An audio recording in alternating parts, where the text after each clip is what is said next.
Min syururi anfusina wa min sayyiati a'malina may yahdihillahu fala mudhillalah wa may yudlilhu fala hadiyalah asyhadu an la ilaha illallah wahdahu la syarikalah wa asyhadu anna muhammadan abduhu wa rasuluhu la nabiyya ba'dah. Faqala Allah ta'ala fi Qur'anil Karim a'udzu billahi minasyaitonir rajim alladzi khalaqal mauta wal hayata liyabluwakum ayyukum ahsanu amala. Sadaqallahul azim. Alhamdulillah ayah bunda sekalian, pada siang hari ini kita dipertemukan lagi untuk melanjutkan kajian-kajian tentang menjadi orang tua, menjadi ayah bunda bagi anak-anaknya. Dan kali ini kita akan membahas satu tema tentang life schooling. Okay?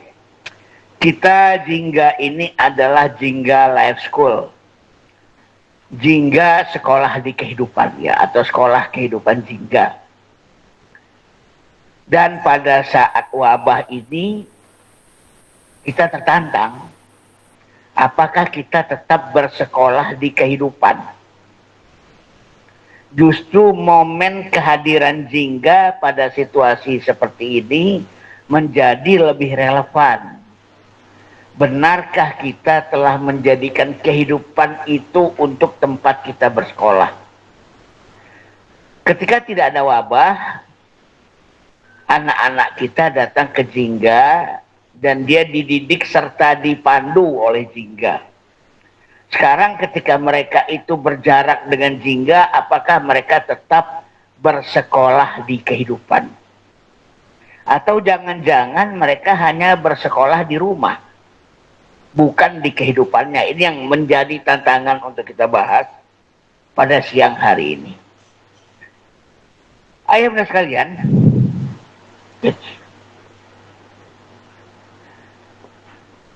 mari kita saksikan di kehidupan ini kita sebenarnya memiliki banyak sekali kejanggalan-kejanggalan. Bahwa seseorang itu hidup tapi dia nggak belajar dari kehidupan. Seseorang itu berpengalaman tapi dia nggak belajar dari pengalaman. Dia menjalani simulasi kehidupan dengan baik, tapi dia tidak memindahkan hasil simulasi itu ke dalam kehidupan yang sebenarnya. Satu contoh adalah misalnya ini. Ada orang yang jago main catur, tapi nggak jago menyiasati langkah-langkah kehidupan. Padahal kehidupan ini sebenarnya kayak permainan catur. Ya, ada sebuah strategi yang harus kita buat, harus ada pembukaan yang harus kita lakukan, ada langkah-langkah yang harus kita jalani. Kita bukan sekedar bagaimana memikirkan langkah kita, tapi juga memikirkan langkah lawan untuk menjatuhkan kita, dan seterusnya. Kehidupan ini disimulasikan dengan berbagai macam permainan. Bisa main catur. Orang bilang sepak bola itu menjadi sebuah olahraga yang paling memikat. Karena kehidupan hadir di seluruh permainan sepak bola. Ya. Tapi banyak pemain bola kawakan yang ternyata juga gagal juga dalam menjalani kehidupannya. Ya. Beberapa pensiunan pemain sepak bola di Indonesia misalnya ada yang kemudian secara ekonomi ternyata dia nggak bisa survive. Ya. Kemudian juga di dalam melakukan interaksi sosial dia juga ternyata nggak bisa menjalankan ilmu sepak bolanya di sana. Ya. Dan seterusnya. Atau barangkali yang seringkali saya alami juga, pendaki gunung yang gagal menggapai puncak-puncak kehidupan. Dia berkali-kali mampu berhasil mendaki gunung, menaklukkan puncak gunung, sampai di puncak, sampai di foto dan sebagainya. Tapi peristiwa naik gunung mulai dari bawah, jalan, di tengah, naik ke atas, sampai di puncak, menghadapi keletihan, bagaimana mengatasi keputusasaan, gimana ketika kita bimbang sudah ada di tengah, mau turun lagi udah kejauhan, masih naik masih jauh gitu ya. Dan itu ternyata tidak diambil sebagai hikmah-hikmah dan pelajaran-pelajaran di kehidupan. Artinya apa? Ini orang-orang yang hidup dalam life, dalam kehidupan, tapi dia nggak schooling, dia nggak learning, ya, dari semua peristiwa-peristiwa kehidupan tersebut. Di psikologi ada yang namanya adversity intelligence, kecerdasan bencana, kecerdasan dalam menghadapi tantangan, kendala hidup. Dan mereka itu dicirikan ke dalam 3 ciri. Ciri yang tertinggi, yang terbaik itu disebut climber, para pendaki. Yang nomor 2 itu camper, yaitu orang tukang camping ya. Dia naik setengah, sampai di tengah udah pasang tenda, api unggun, kambing guling, udah selesai, nggak mau naik lagi. Dan ada tipe quitter, ngelihat tingginya gunung aja udah ketakutan gitu ya. Nah, banyak yang kita hadapi dalam kehidupan sehari-hari, orang itu seorang climber, pendaki. Tapi ya udah, kok nggak bisa? Daki gunung itu kan simulasi kehidupan. Tapi kenapa dia nggak bisa terapkan dalam kehidupan sehari-hari? Nah, dia berada di live, tapi dia nggak schooling di live. Pemacu adrenalin, tapi tidak punya nyali menghadapi resiko hidup. Menghadapi resiko mati luar biasa. Ada pembalap, ya, penerjun payung, stuntman, apalagi ya, banyaklah, ya, bungee jumping, ya, gantole, pokoknya memacu adrenalin semua tuh, ya. Orang-orang yang bermain dengan akrobat.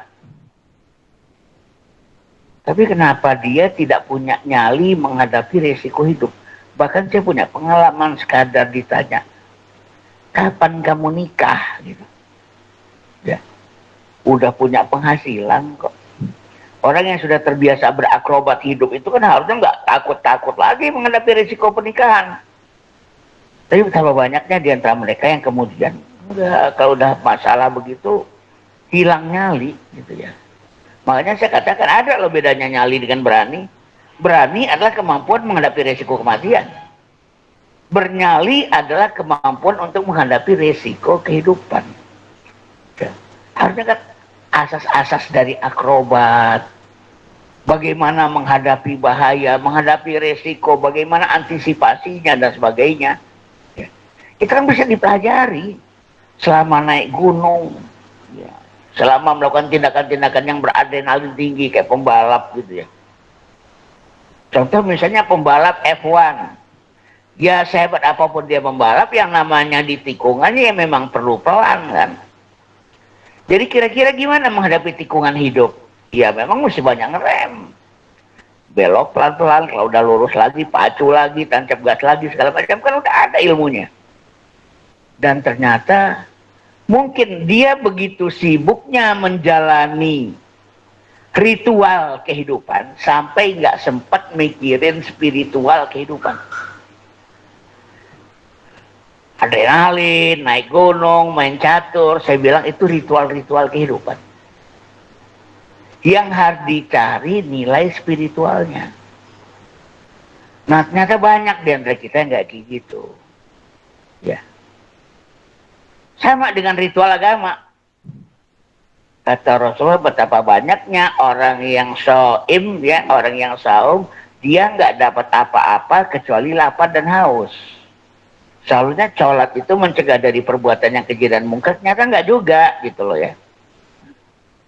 Berhenti pada ritual, nggak pernah berlanjut kepada proses spiritual agar dapat pelajaran.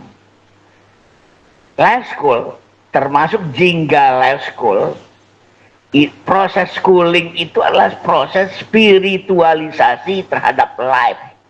Ya. Bagaimana menspiritualkan life, itu yang dimaksudkan dengan schooling, ya.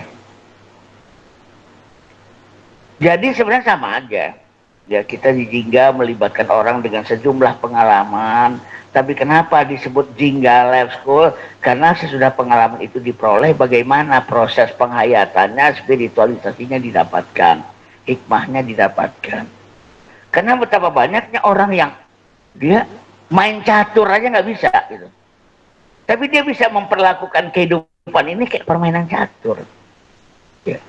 Dia harus memiliki visi bermain. Ya. pembukaannya pembukaan karokan misalnya gitu ya. Ada macam-macam pembukaan tuh, tapi saya lupa tuh.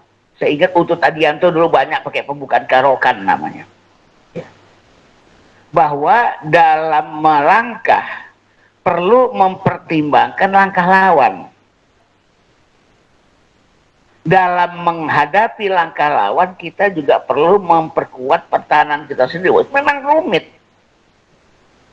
Ada orang-orang yang ternyata mampu bermain catur dengan kehidupan, padahal ngelangkah catur aja dia nggak bisa. Nah, gitu. Atau ini, dia sales yang sukses, tapi nggak cakap menjual dirinya sendiri, misalnya ke calon mertua. Dia bisa menjual barang dan jasa. Dia bisa jualan mobil, bisa jualan motor, bisa jualan rumah yang harganya miliaran gitu ya, harga 7 miliar. Dan nggak gampang orang mau beli rumah kayak gitu dengan pertimbangan yang dalam gitu ya. Kok dia bisa tuh? Mulai dari opening, ya melakukan penjelasan, lalu negosiasi sampai closing. Tapi giliran menjual dirinya, menawarkan dirinya, memasarkan dirinya ke orang lain, nggak bisa. Nggak usah kita bicara tentang nikah deh. Melamar kerja, itu bikin surat lamaran kerja. Ya. Itu membutuhkan salesmanship karena dia sedang menjual dirinya sendiri ke pasar, ke atasan, ke perusahaan. Masa surat lamaran kerja cuman dengan hormat? Setelah membaca iklan saudara di harian Kompas halaman sekian tanggal sekian, saya tertarik untuk melamar pada jabatan XX. Bersama ini saya lampirkan 1 fotokopi KTP, 2 fotokopi ijazah, 3 pas foto asli berwarna. Masa cuman begitu doang? Itu kan informasi namanya. Diharapkan seorang sales waktu mengajukan surat lowongan lamaran kerja bukan sekedar informasi tentang dia. Dia sudah mulai menjual dirinya. Gitu. Sahabat Nabi Abu Bakar As-Siddiq ketika melamar seorang gadis, dia memang menunjukkan kualitasnya. Saya adalah laki-laki yang baik dari keturunan yang baik-baik, katanya gitu. Sombong nggak? Nggak sombong. Karena dia bicara tentang kualitasnya apa adanya.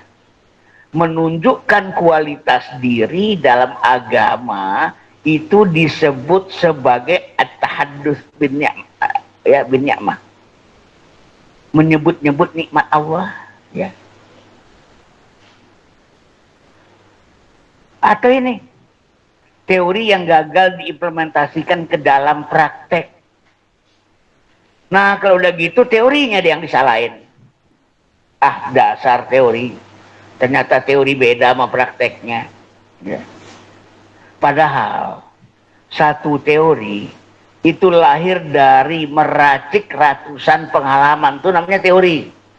Ya.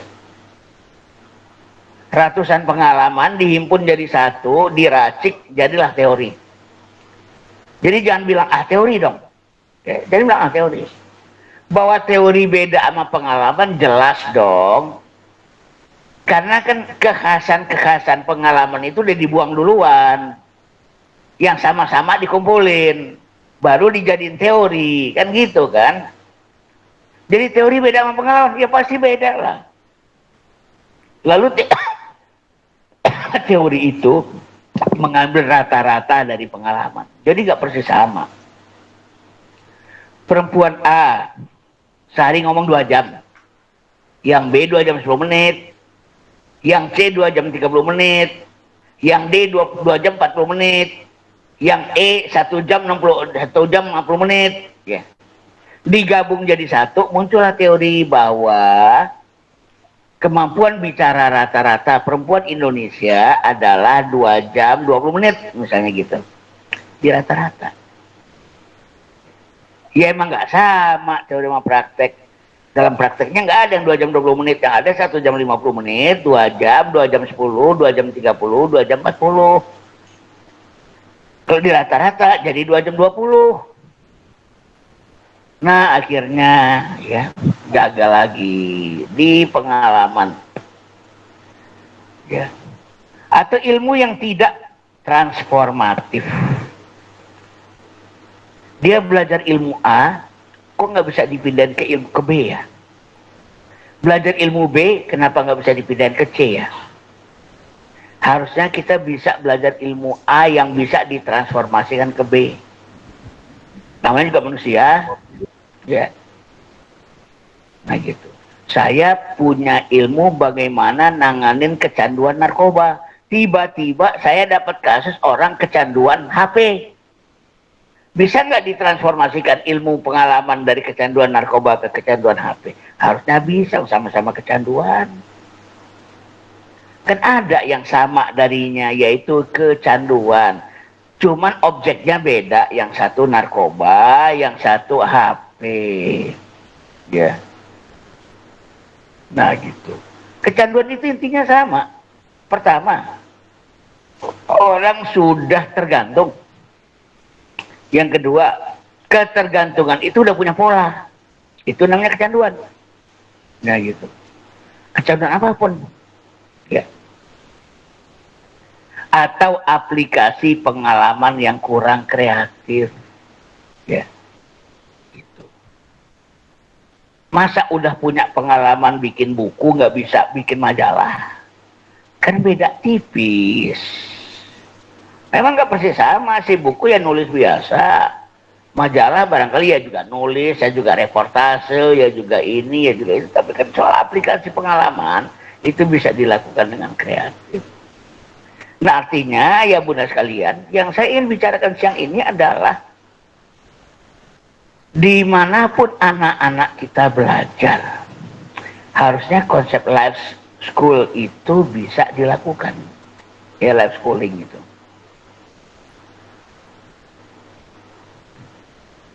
Nah ya bunda, mari kita pegang beberapa hal. Kenapa pengalaman itu begitu penting? Kenapa life itu begitu penting? Dan kenapa kita punya prinsip life school? Ya. Pembelajaran di kehidupan. Di antaranya adalah pembelajaran di pengalaman. Karena pengalaman itu guru terbaik. Pertama, masa lalu adalah warisan terbaik dan terindah untuk masa depan. Tolong pegang ini kuat-kuat dan yakini itu kuat-kuat. Nggak semua masa lalu itu indah. Bagi anak-anak ada yang namanya luka pengasuhan. Ada yang namanya bagi bunda itu utang pengasuhan. Ada yang namanya ya inner child ya. Luka pengasuhan di masa lalu. Macam-macam. Kadang-kadang para psikolog itu dalam rangka menebalkan isi kantongnya semua dibikin masalah. Yang nggak masalah pun dimasalahkan biar orang datang ke psikolog. Ya. Dicengengkan lah orang ada inner child lah, inilah. Oke, tapi mari kita pegang satu hal. Masa lalu itu warisan terbaik dan terindah. Untuk masa depan sebenarnya, Allah itu udah punya rencana, Allah itu punya logika, Allah punya rencana, Allah itu udah punya program ya.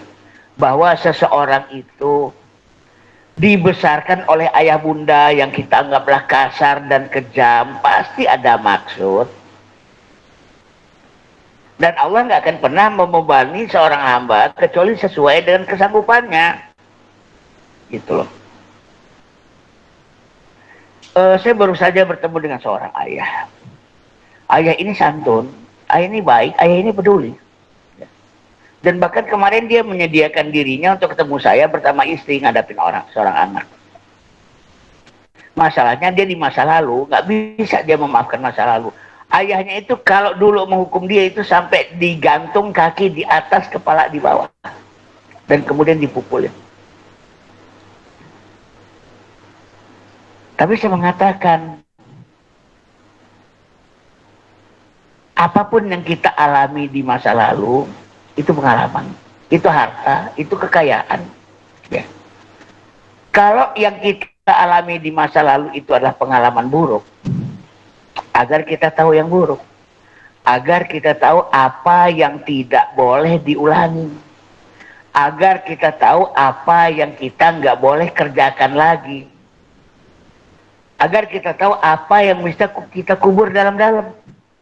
Itu satu fungsi dari pengalaman negatif. Nggak mudah loh bagi kita untuk tahu apa yang nggak boleh dilakukan. Kadang-kadang kita baru tahu apa yang nggak boleh dilakukan kalau ngalamin. Makanya seorang Thomas Alva Edison, dia bikin lampu bohlam itu dengan melakukan 3.000 kali kesalahan. Tapi waktu dia bilang, Bapak waktu bikin lampu bohlam ini melakukan 3.000 kali kesalahan ya? Enggak. Saya justru sekarang udah tahu 3.000 hal yang nggak boleh aku ulangi. Jadi cara berpikirnya Edison itu positif. Siapa bilang aku mengalami 3.000 kegagalan? Justru sekarang aku tahu 3.000 hal yang tidak boleh aku ulangi lagi. Waktu beliau bikin baterai basah alias aki, itu nggak tanggung-tanggung, dia melakukan 61.000 kali kegagalan. Tapi tetap asumsinya Thomas Alva Edison, aku bukannya gagal. Aku itu justru berhasil mengetahui 61.000 hal yang tidak boleh aku ulangi lagi.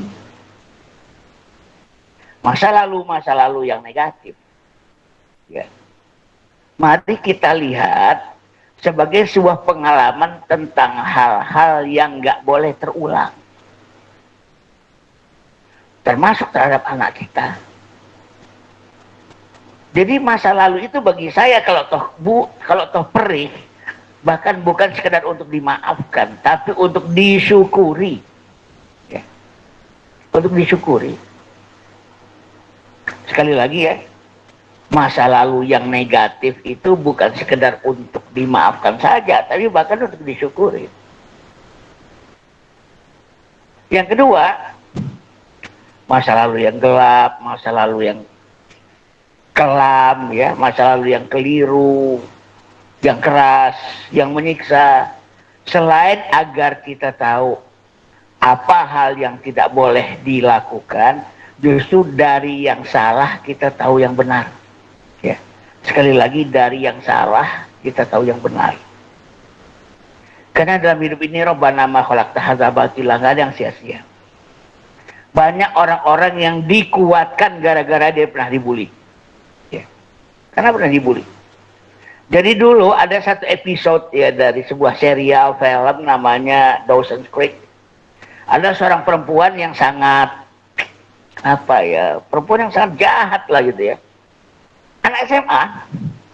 Begitu dia meninggal, rupanya di tradisi Kristen itu, di gereja itu perlu ada kesaksian tentang kebaikan-kebaikan mendiang. Ya.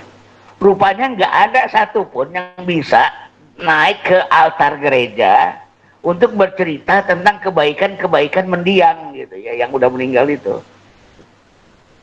Karena orangnya kacau banget. Tapi akhirnya ada satu orang yang maju ke depan. Justru orang yang paling sering kena bully ya masih. Ini sama-sama cewek nih, cewek. Dia naik ke mimbar kan, kemudian dia berkata, manusia itu menjadi besar dengan dua cara. Kadang-kadang dengan dia dimotivasi atau kadang-kadang dengan dia dibully. Dan aku dibesarkan oleh bulian si mendiang. Membuat aku lebih tangguh, lebih percaya diri, lebih begini, lebih begitu.